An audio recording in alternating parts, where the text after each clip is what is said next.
유대인들이 대답하여 이르되 우리가 너를 사마리아 사람이라 또는 귀신이 들렸다 하는 말이 옳지 아니하냐. 예수께서 대답하시되 나는 귀신 들린 것이 아니라 오직 내 아버지를 공경함이거늘 너희가 나를 무시하는도다.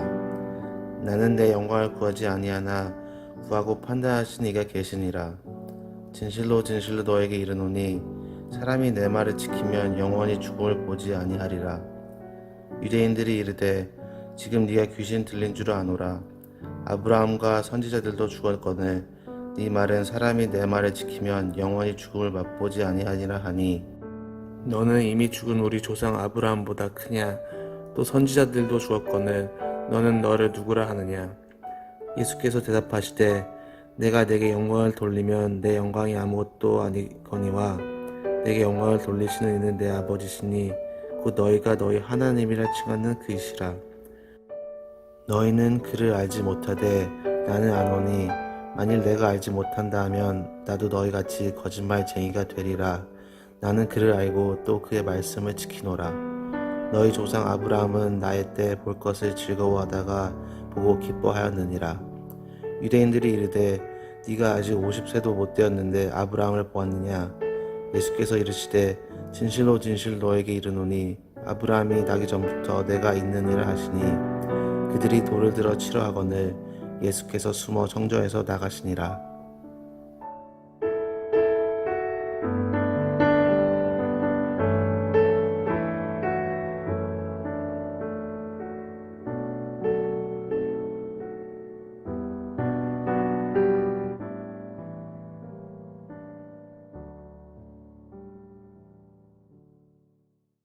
우리 상철 집사님의 소리를 듣는데 아버지의 무게가 많이 피곤하셨구나.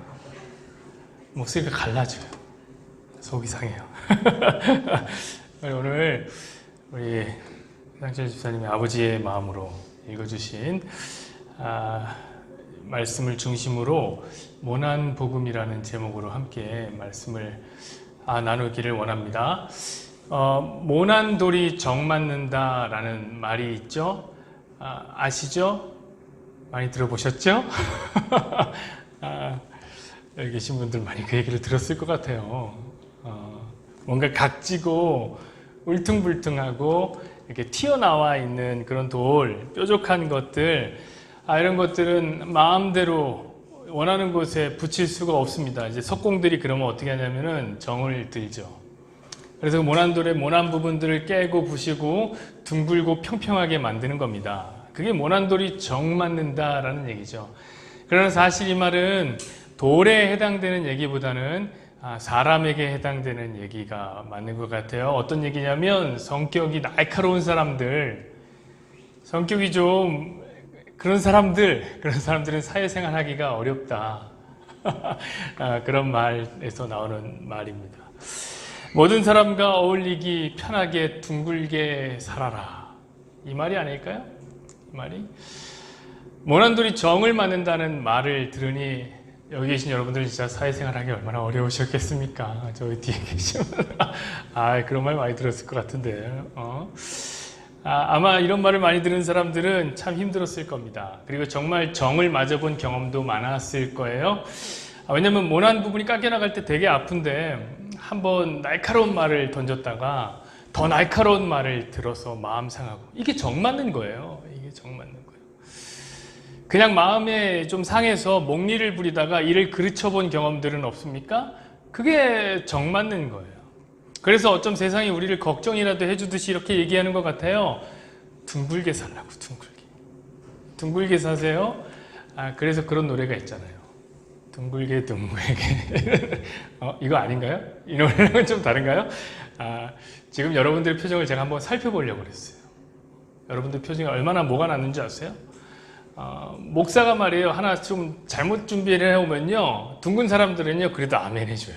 아멘 이렇게 해주는데 여러분들 표정은 뭐가 나갔고 거의 저를 잡아먹을 그건 아니잖아요 목사님, 이런 느낌이에요. 제가 동화 하나를 소개해드리죠. 우리 아까 전도사님이 소개해준 그 동화가 제가 오늘 소개해드리려고 하는 동화예요. 잃어버린 한 조각이라는 동화입니다. 여기 이제 동그라미에서 떨어져 나온 조그만 한 조각이 있습니다. 저는 이것을 한 조각이라고 부르겠습니다.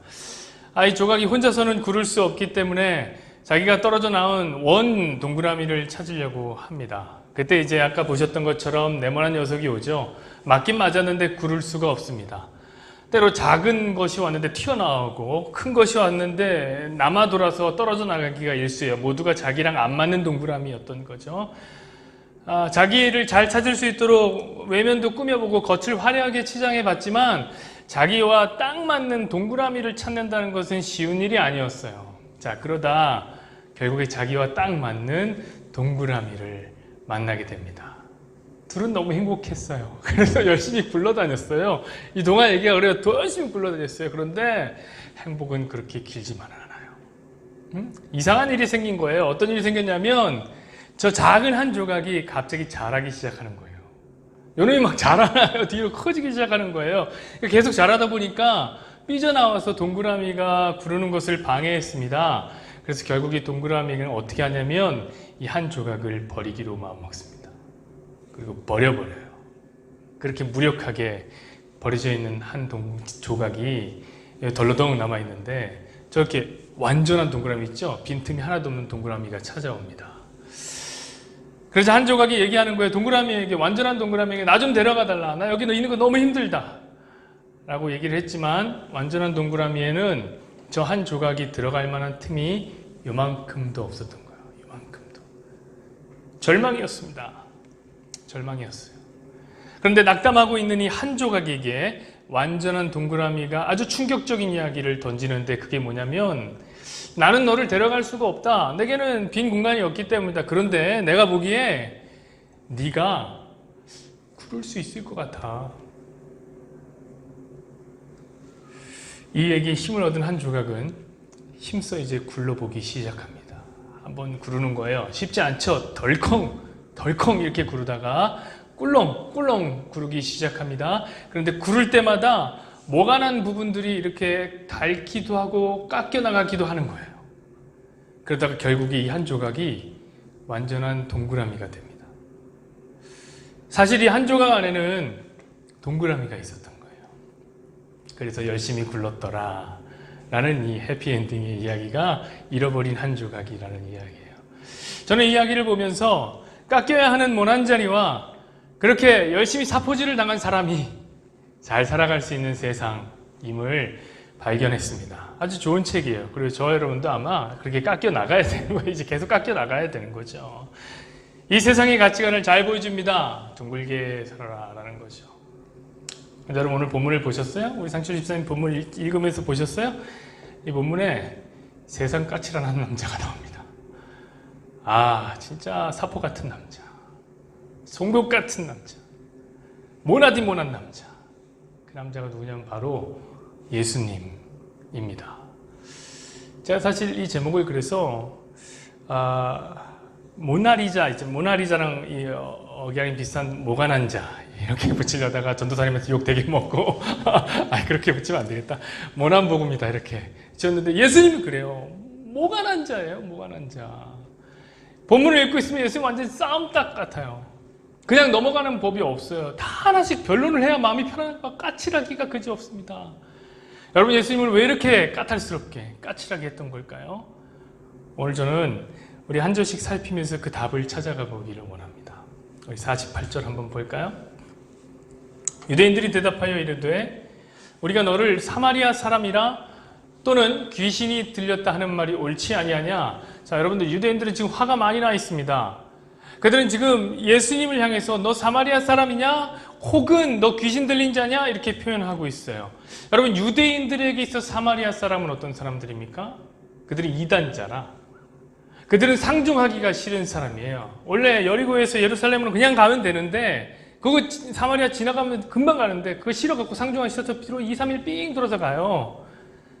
자, 지금 이 말은 유대인들이 실제로 예수님이 사마리아 사람인가 이렇게 착각했다는 말이 아니라 어떤 말이에요? 사마리아 사람만큼이나 예수님 당신은 신앙의 순수성을 잃어버린 그런 시종잡배 같은 사람입니다. 그런 얘기를 하는 거죠. 게다가 지금 사마리아 사람이라고 얘기했는데 그 특징이 있어요. 사마리아 사람이 어떤 사람이냐면 마술에 관심이 되게 많아요. 마술. 아마 여러분들이 사도행전을 보셨다면 사도행전 8장에 나오는 마술사 시몬이라는 사람을 아실 겁니다. 어떤 사람이냐면, 몰라도 돼요. 어떤 사람이냐면 그 베드로가 성령 받고 놀라운 일을 하는 걸 보고 돈 주고 성령을 살려고 했던 사람이에요. 그래서 베드로한테 혼쭐 되게 많이 난 사람인데 그 사람이 마술사예요. 마술사. 근데 그 시몬을 사마리아 사람들이 어떻게 생각한 줄 아세요? 선지자로 생각해요. 선지자. 그냥 마술에 관심이 많거든, 사마리아 사람들이. 자, 그것 때문에 지금 유대인들이 예수님을 사마리아 사람 취급한 거예요. 왜냐하면 예수님은 유대인들에게 아주 불편한 사람이었어요. 불편했어요. 아주 말을 마음에 안 들게 해요.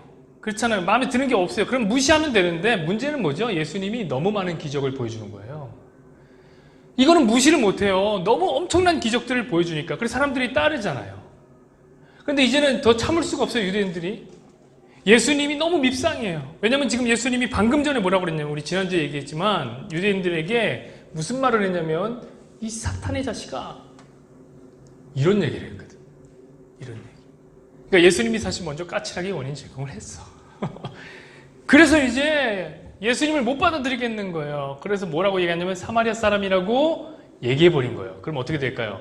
사마리아 사람으로 얘기함으로써 예수님의 기적이 그저 마술일 뿐이야 라고 예수님의 능력을 평가절하한 것이고 예수님의 기적을 폄훼하기 시작한 거죠. 더 나아가서 유대인들은 귀신이 들렸다는 말까지 해버립니다. 이거 정말 예수님 너무 미운 거죠. 여러분 생각해보세요. 오늘 안에도 여러분에게 누가 지나가면서 도를 아십니까? 이런 분들이 지나가면서 귀신 들렸다고 하면 얼마나 기분 나빠요. 저도 예전에 안수 받으러 가면, 저 어렸을 때 중학생 때 예수 처음 믿고 안수 받으러 많이 갔거든요. 그러면은 어디 아파서 가잖아요. 그러면은 그렇게 귀신 들렸대 저한테. 아니 기분이 그렇게, 아니 중학생 그 순수한 안세진에게 어디 귀신이 들렸다고 저한테 귀신 들렸다고 하냐고. 기분 되게 나빠요. 근데 여러분 하물며 유대인들이랴. 유대인들과 귀신은 어떤 존재입니까? 이거는 원수도 이런 원수가 없는 거예요. 같이 살 수가 없어요. 그러니까 귀신 들리면 바로 왕따 당해요. 바로 격리. 그래서 유대 사회에 있었던 마녀 사냥이 무엇이냐면 귀신 들렸다는 말이에요. 너 귀신 들렸어. 그러면 그냥 격리입니다. 지금 유대인들은 예수님께 어쩌면 최고의 모욕을 던지는 중이에요. 그러니까 제가 본문을 좀 보면 엄청 유치합니다. 예수님 먼저 얘기한 거예요. 너희 사탄의 자식들이다. 그랬더니 유대인들이 대답한 거예요. 네가 사마리아인이다. 네가 귀신이다. 이렇게 얘기하는 거예요. 제가 가만 보니까 옛날에 저의 어렸을 적 추억이 생각나요. 친구들이랑 초등학생 때 우리 때는 이렇게 다니면은 간첩 잡으면은 그렇게 뭐 1억 준다. 뭐 이런 데 많이 써 있었어요. 그런 거 보면서 항상 네 아빠가 간첩이지. 네 아빠가 간첩이지. 그런 얘기를 계속했는데 요런 게 생각이 나더라고요. 본문 보는데. 여러분 예수님을 보십시오. 49절 봐요. 예수께서 대답하시되 나는 귀신 들린 것이 아니라 오직 내 아버지를 공경하미언을 너희가 나를 무시하는도다. 여러분 예수님은 지금 유대인들의 악에 받쳐서 한 말, 이거 지금 악에 받쳐서 한 말에 사마리아인이라고 진짜 말한 게 아니라 악에 받쳐서 한 말에 또 대답을 하십니다. 저 같으면 그냥 가만히 좀 계시지요. 좀 대답해요. 난 귀신 들린 게 아니다. 그래요. 여기까지는 괜찮아요. 그렇죠? 자기 변호는 원래 범죄자들도 하는 거예요. 아주 흉악한 범죄자라도 변호사를 선임할 권리가 있잖아요. 그럼 여기서 멈추면 되는데 한술 더 뜬단 말이에요. 뭐라고 하죠? 본인이 그렇게 하는 것은 아버지를 공경하는 거예요. 하나님을 공경하는 거래요. 여러분 이 말이 뭐죠? 내가 너희에게 사탄의 자식이라고 말한 그 모난 이야기가 하나님을 공경하는 영이었다. 그래도 나는 하나님을 공경했는데 하나님을 공경하는 나를 너희가 무시했다 라는 말이에요. 이게 이제 무시무시하죠 여러분. 싸우자는 거예요. 이게 총탄 없는 전쟁이 시작되는 거예요. 50절 보십시다. 나는 내 영광을 구하지 아니하나 구하고 판단하는 이가 계시니라 이렇게 얘기했어요. 그러면서 뭐라고 얘기하냐면 예수님이 자신의 영광을 위해서 일을 하는 게 아니래요. 그렇죠? 내게 영광을 주시는 분이 있대요. 구하는 분이 있대요. 판단하는 분이 있대요. 그분이 누구겠어요? 하나님이시죠. 그러니까 하나님이 예수님의 말과 지금 행동에 영광을 주신다는 거죠. 인정해 주신다는 얘기예요. 그럼 여러분 이 말이 유대인들에게는 어떻게 들렸을까요? 하나님도 그럼 우리를 그렇게 생각하시나? 하나님도 나를 사탄의 자식으로 생각하나? 하나님은 나를 죄의 종으로 생각하나? 이렇게 생각이 들었을 거예요. 여러분 정말 송곳처럼 날카롭고 사포처럼 까칠한 말씀이에요. 저는 문득 이런 생각이 들어요. 굳이 이런 말씀까지 하실 필요가 있나? 굳이? 51절 보시죠. 진실로 진실로 너희에게 이르노니 사람이 내 말을 지키면 영원히 죽음을 보지 아니하리라. 전 누가 좀 예수님의 입을 막아줬으면 좋겠어요. 분노에 차오르는 유대인들에게 예수님 이런 말씀까지 하는 거예요. 내 말을 지키면 영원히 죽음을 보지 않겠다. 받아들이기 힘든 말이죠. 여러분 우리 지난주에 무슨 얘기했죠? 우리가 죄의 종이라고 했죠. 죄의 종. 여러분 죄의 종이 내놓는 게 뭐라고 그랬죠? 죄죠. 죄가 시키는 대로 죄만 짓는 거예요. 그 죄를 짓는 자의 결과가 뭐라고 그랬죠? 사망이라고 그랬어요. 죄의 삭은 사망. 그럼 여러분 죄의 종인 유대인들은 다 사망 가운데 있다는 얘기잖아요. 그런데 예수님 뭐라고 그러냐면 내 말을 지키면 영원히 죽음을 보지 않는다 라고 말씀하셨어요. 이거 진짜 난리 난 얘기예요. 이게 우린 그냥 그랬나 보다 이게 난리 난 얘기예요. 참고로 제가 하나 좀 노파심이 들어갖고 얘기하는데 또 여기서 말씀을 지키면 죽음을 보지 않는다라고 했다고 또 말씀 지키고 난리 날까봐 하나 얘기합니다. 저기서 지키다라는 얘기는 뭐냐면 헬라어로 테레오라는 얘기인데 그 뜻이 뭐냐면 굳게 붙잡다라는 얘기예요. 굳게 붙잡다. 마음에 두다라는 뜻이에요. 그러니까 지난주에 우리가 얘기했던 대로 내 말 안에 거하면 이라는 말과 똑같아요. 그러니까 저 말이 뭐냐면 너의 믿음의 근거가 뭐냐? 말씀이다 라는 얘기예요. 오해하면 안 돼요. 오해하면 안 돼요. 자, 다시 우리 논지로 돌아와 보십시다. 예수님은 지금 유대인들의 화약고에 불을 당겼습니다.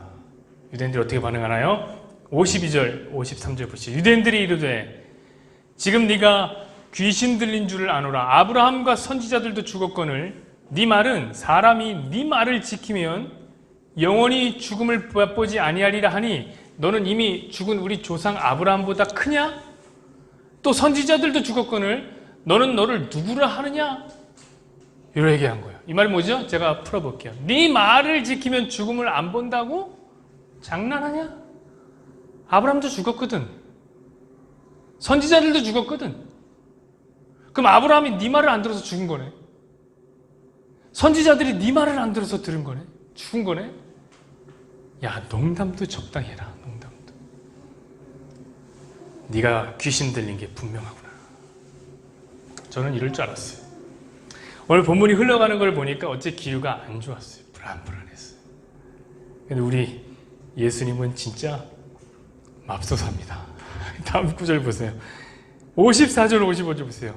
예수께서 대답하시되 내가 내게 영광을 돌리면 이 영광이 아무것도 아니거니와 내게 영광을 돌리시는 이는 내 아버지시니 곧 너희가 너희 하나님이라 칭하는 그이시니라. 너희는 그를 알지 못하되 나는 아노니 만일 내가 알지 못한다 하면 나도 너희의 같이 거짓말쟁이가 되리라. 나는 그를 알고 또 그의 말씀을 지키노라.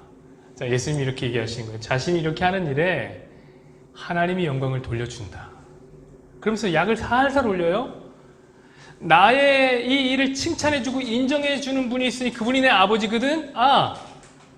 그분을 너희는 하나님이라 부르더라. 나는 아버지라고 부르는데 너희는 하나님이라 부르더라. 그분 내 아버지야. 너희는 그분을 잘 모르는 것 같은데 나는 잘 알지. 내 아버지니까. 이렇게 얘기하는 거예요.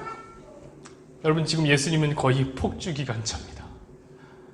이건 멈출 줄 몰라요.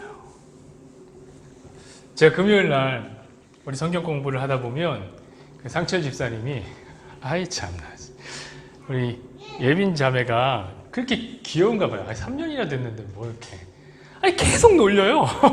장난을 끝도 없이 치는 거야. 계속 놀리고 장난치고. 그래서 제가 참 보기 좋다. 알콩달콩 사는 게 보기 좋다. 이런 생각을 하는데 가끔 걱정하는 게 있어요. 그건 뭐냐면 아니 어차피 우리는 성경 공부 끝나면 가잖아요. 여기 가다 싸움 나면 어떡하냐? 부분 싸움 나면 어떡하지? 이런 생각이 들어요. 왜 장난도 지나치면 짜증이 나거든요. 화가 그죠? 왜냐면 그죠? 예빈자매가 착해서 참는 거예요. 계속 꾹꾹 참는 건데 여러분 지금 예수님은 지나치게 뭘 하는 중이에요? 모난 이야기를 하고 있어요. 이건 장난이 아니라고요. 아주 모난 이야기를 계속 하시는 거예요. 계속.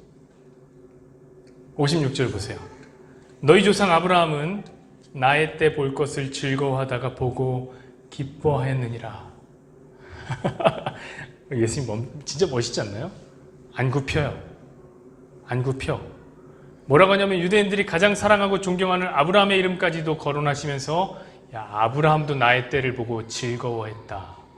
기뻐했다. 라고 얘기하십니다. 여러분 예수님은 아브라함이 자기 때를 보고 기뻐했다고 지금 언제 얘기한 줄 아세요? 아브라함이 죽고 난 2000년 뒤에 그 얘기를 하시는 거예요. 이게 이해가 되냐고요, 여러분. 받아들여지냐고요. 물론 우리는 이해가 돼요. 물론. 왜냐면 예수님은 영원 전부터 계신 분임을 우리 이미 알잖아요. 우리 요한계시록 계시를 알잖아요. 요한계시록 1장 8절 보세요. 주 하나님이 이르시되 나는 알파와 오메가라. 이제도 있고 전에도 있었고 장차 올 자요 전능한 자라 하시더라. 예수님 알파 오메가래요. 시작과 끝. 헬라어 알파 오메가가 기억이랑 히읗이잖아요. 완전히 처음과 끝이다. 그분은 역사 밖에 존재하시는 분이에요. 시간과 공간을 창조한 창조주예요. 당연히 시간과 공간의 지배를 받지 않으시죠. 오히려 지배하시죠. 그런 걸 뭐라 그러냐면 선재한다. 선재하시는 예수님이라고 그래요. 먼저 존재할 자, 먼저 존재하시는 예수님. 우리는 알죠. 그래서 이해가 돼요. 근데 이걸 어떻게 유대인들이 이해하냐고요. 이해가 안 되잖아요. 여러분 이런 건 전략적으로는 하면 안 되는 말이에요. 여러분 생각해보세요. 우리가 안 할 거지만 가족 초청주의를 언제 한다 해봅시다. 그래서 여러분들의 가족을 초청하는 거예요. 이웃을 초청하는 거예요. 교회 교자, 예수 예자도 모르는 사람들이 여기 왔는데 제가 여기 딱 대놓고서 여러분 예수님은 알파 오메가입니다. 예수님은 선지하시는 분이에요. 선지하세요? 그냥 들어보면 압니다. 뭐 그러면서 제가 얘기하면 알아듣겠냔 말이에요. 못 알아듣죠? 여러분 새 가족들이 왔는데 여기서 구원해 주시는 하나님, 축복해 주시는 하나님, 사랑의 하나님 이런 얘기가 아니라 제가 갑자기 광야로 이끄시는 하나님, 우리 옛사람을 처절하게 죽이시는 하나님 이런 얘기를 한다고 생각해보세요. 이런 목사님들이 이런 얘기 안 하신다고요. 전략적으로 안 해요. 전략적으로. 근데 오늘 예수님 보세요. 거리낌이 없어요. 거기에 아브라함까지 언급했으니 유대인들은 지금 화가 날 대로 난 겁니다. 57절 보세요. 유대인들이 이르되 네가 아직 50세도 못 되었는데 아브라함을 보았느냐? 지금 유대인들이 머리 꼭대기까지 화가 난 거예요. 지금 폭발하기 일보 직전 네가 50살도 안 됐는데 아브라함을 봤다 이 말이냐. 또 이런 말씀 보고 어떤 학자들은요, 이레네우스 같은 학자들은 뭐라고 하냐면 예수님의 활동 시기가 생각보다 길었다 이런 얘기를 하시는 분들도 있더라고요. 왜냐면 우리가 생각할 때 예수님은 사생애를 30년 살았고 공생애 3년 살아서 이제 33년 살았다고 하는데 이거 보면서 아니다 50년 가까이 살았다 이런 얘기를 하시는 분도 있는데 그 좀 그렇죠. 근데 또 다른 분은 예수님이 33년 시기를 강조하려고 뭐라 그러냐면 예수님이 이 말씀이 무슨 말이냐면 예수님이 워낙 고생을 많이 해갖고 노안이라 50살 같이 보이는 것 뿐이지 33년을 사역했다 이런 얘기를 하더라고요. 여러분 이거 둘 다 아니죠. 이상해. 여러분 저 보세요. 저는 진짜 많이 고생했지만 이렇게 동안이에요. 여러분 고생해서 노안되는 거 아니에요. 이인 거 아니에요. 지금 이 말씀은 예수님의 나이가 30이냐 50이냐 이런 얘기를 하는 게 아니에요. 전혀 거기에 방점이 없어요. 이 말씀은. 그럼 그저 예수님 시대 때 수명이 좀 짧았거든요. 지금과 같지 않았어요. 생각해보세요. 여러분 고려 시대 때만 해도 70세가 되면 부모를 고려장 시켰어요. 그러면 부모가 팔팔하게 살아있는데 고려장 시켰겠습니까? 아니요. 이제 몸을 못 가누는 정도가 되면 70이 된 거예요. 그때는. 예? 지금 70과 다르다고요. 지금 70. 그때는 상하수도가 너무 별로라 위생 상태가 너무 안 좋아서 빨리 죽었어요. 그러니까 지금 이 메시지는 뭐냐면 예수님의 직접적인 나이와 상관없이 네가 나이가 많지도 않은데, 네가 노인도 아닌데 어찌 아브라함을 보았냐? 라는 어떤 상징적 표현이죠. 근데 여러분, 예수님이 머리 꼭대기까지 화가 찬 유대인들의 뚜껑을 확 열어 제껴버립니다. 한번 보세요. 58절. 예수께서 이르시되 진실로 진실로 너희에게 이르노니. 와, 진실로 2번 했어요. 아브라함이 나기 전부터 내가 있느니라 하시니. 여러분, 우리가 이 말씀을, 이 문장을 얼핏 보면 한 가지 문제밖에 안 보일 거예요. 뭐가 문제죠? 아브라함이 나기 전부터 있었다. 이게 좀 걸리죠? 그렇죠? 근데 사실 이 문장을 전체적으로 보면, 좀 살펴보면 이거 총체적 난국이에요. 내가 진실로 진실로 이거 문제예요. 전에 제가 말씀드렸죠. 유대인들은 항상 랍비의 말을 인용하거나 아니면 선지자들의 말을 인용해서 쓰는데, 이 예수란 작자는 오면 맨날 자기 말하는 거예요. 내가 말한다. 되게 교만해 보이는 거예요. 이게 벌써 기분이 나빠요. 여기서부터 마음에 안 들어요. 그런데 거기에 뭐라고 하냐면 내가 있느니라 라는 말을 때려버린 거예요. 이 말은 헬라어로 하자면 뭐냐면, 우리가 보면 뭔데 이게 뭐 어쩌고, 내가 있는데 어쩌라고. 근데 헬라어로 보면 이게 에고 에임인데, 이 말은 들은 유대인들은 참을 수가 없는 말이에요. 왜냐하면 이거 나는 나다라는 말인데, 이게 어디서 나오냐면 하나님이 출애굽할 때 모세에게 자기 이름을 밝혀주는데 뭐라고 밝히냐면 나는 나다, 나는 스스로 있는 자다 라고 밝혀. 이거 하나님의 이름이에요. 그러니까 에고 에이미 라는 말을 들은 유대인들은 지금 머릿속에 한 단어로 가득 차 있어요. 지금 뭐죠? 신성모독이다. 이거 신성모독이다. 그리고 신성모독을 한 사람 반드시 죽여야 합니다. 레위기 24장 16절 보시죠.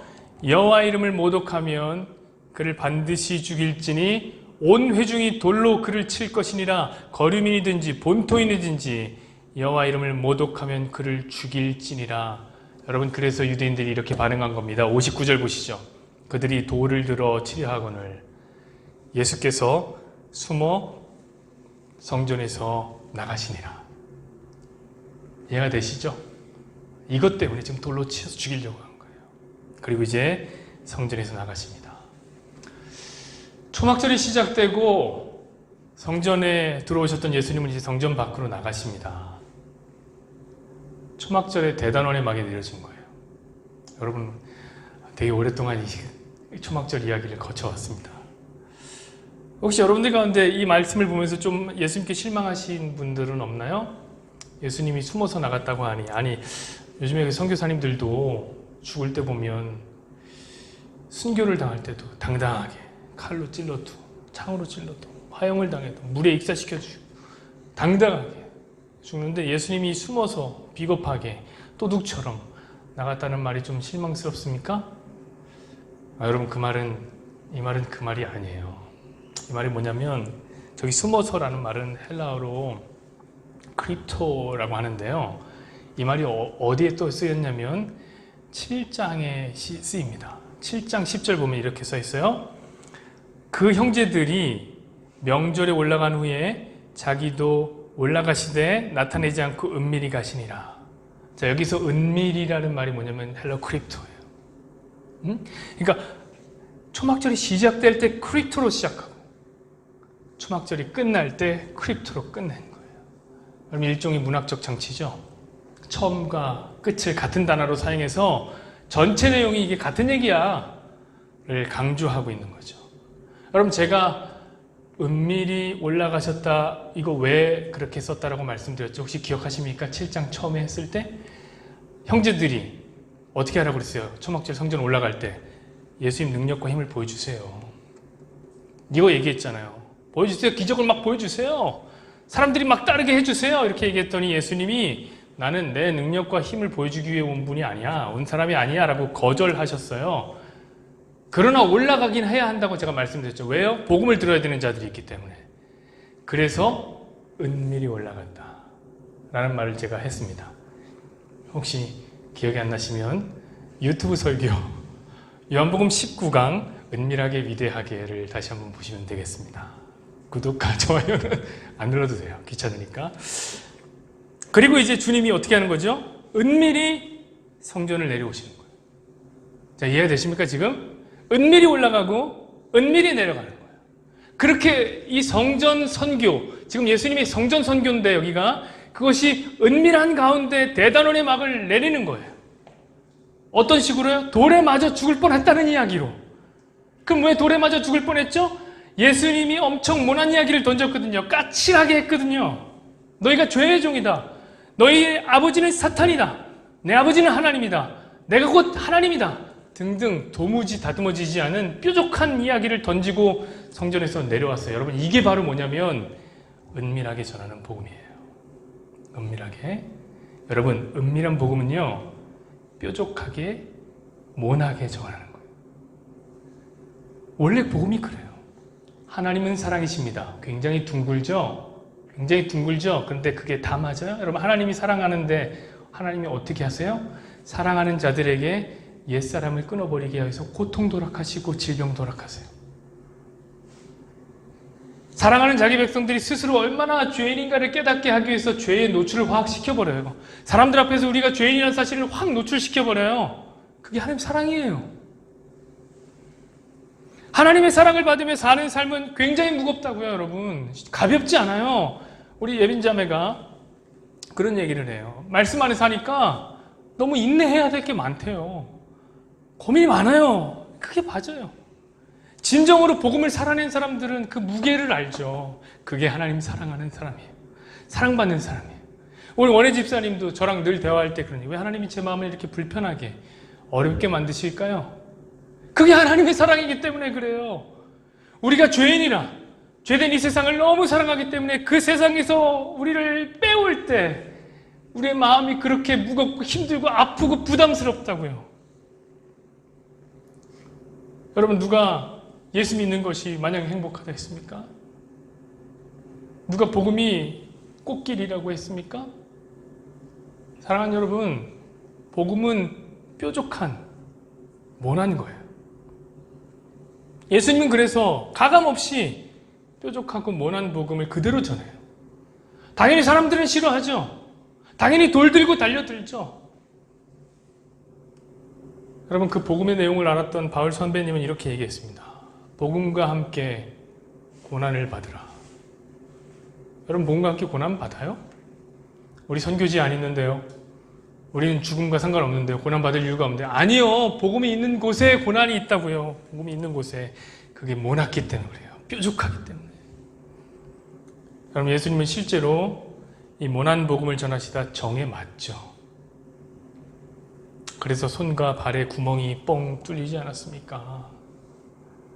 복음이 그런 거예요. 여러분, 그런데 오늘날의 복음은 너무 둥글어요.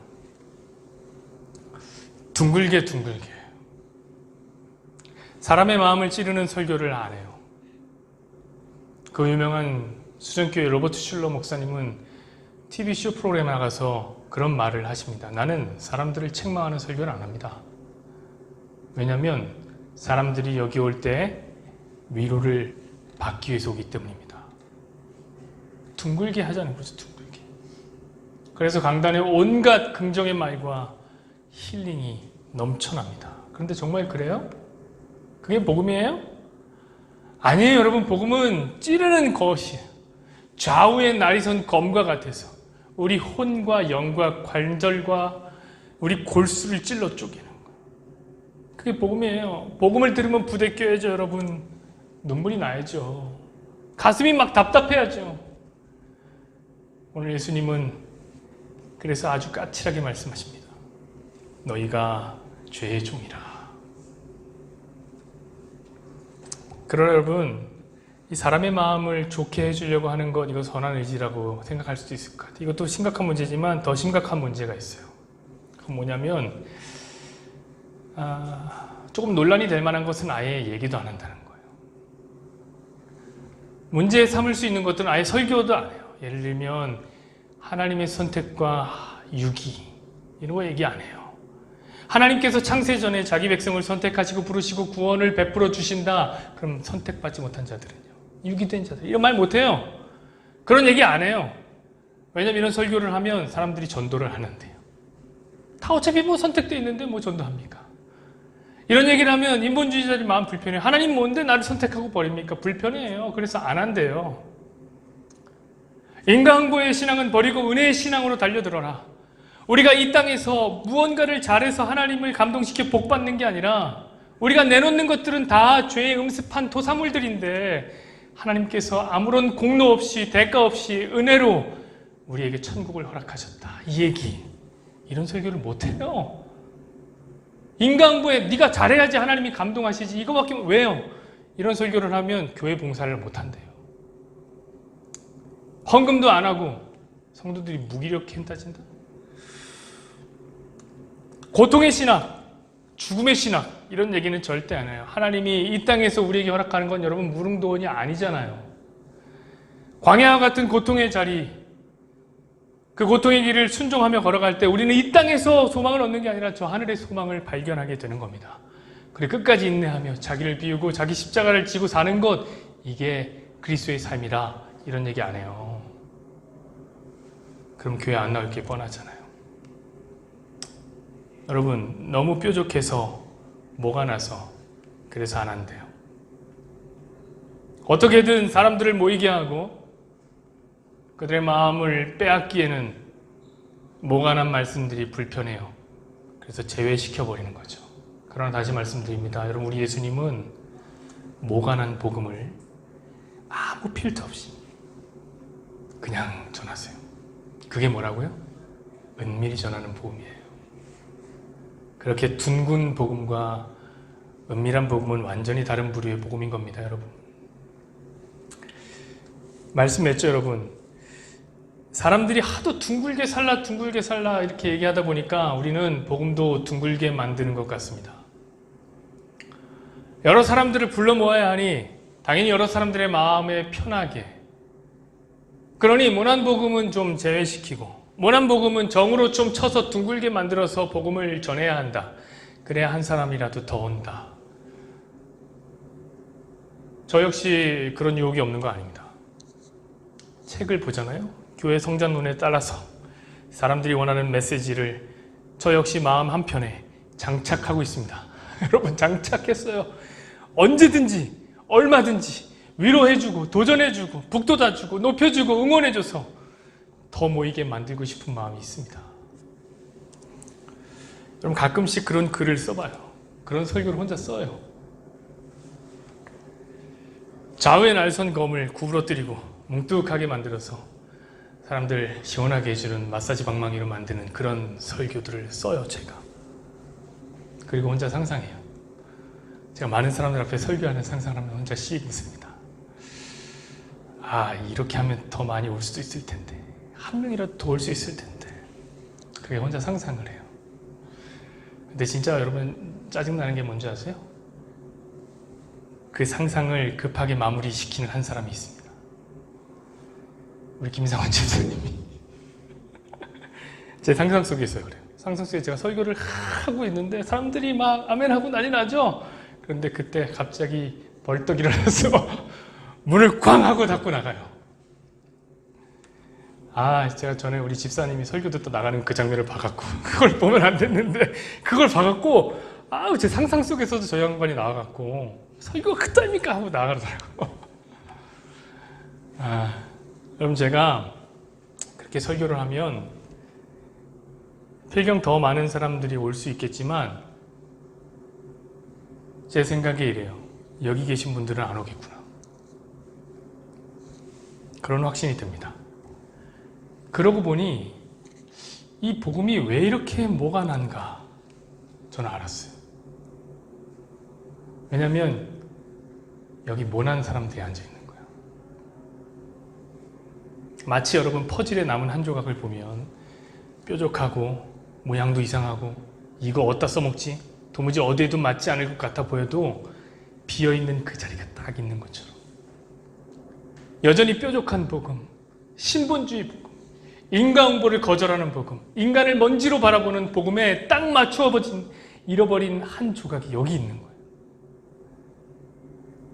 그래서 모난 복음이 던져질 때 유대 사람들과 많은 사람들은 손에 돌을 들고 나와서 예수님을 칠지 모르겠지만 손에 든 것을 내려놓고 하나님 앞에 항복하고 나오는 사람들이 여기 있는 거라. 그것이 땅 맞아 떨어질 때 완전한 천국이 우리에게 임하게 되는 겁니다. 그러니 여러분의 마음속에 모난 복음을 있는 그대로 가공하지 마시고 자꾸 바꾸지 마세요. 복음을 있는 그대로 잘 품고 사시길 바랍니다. 그게 여러분들에게 딱이라.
주의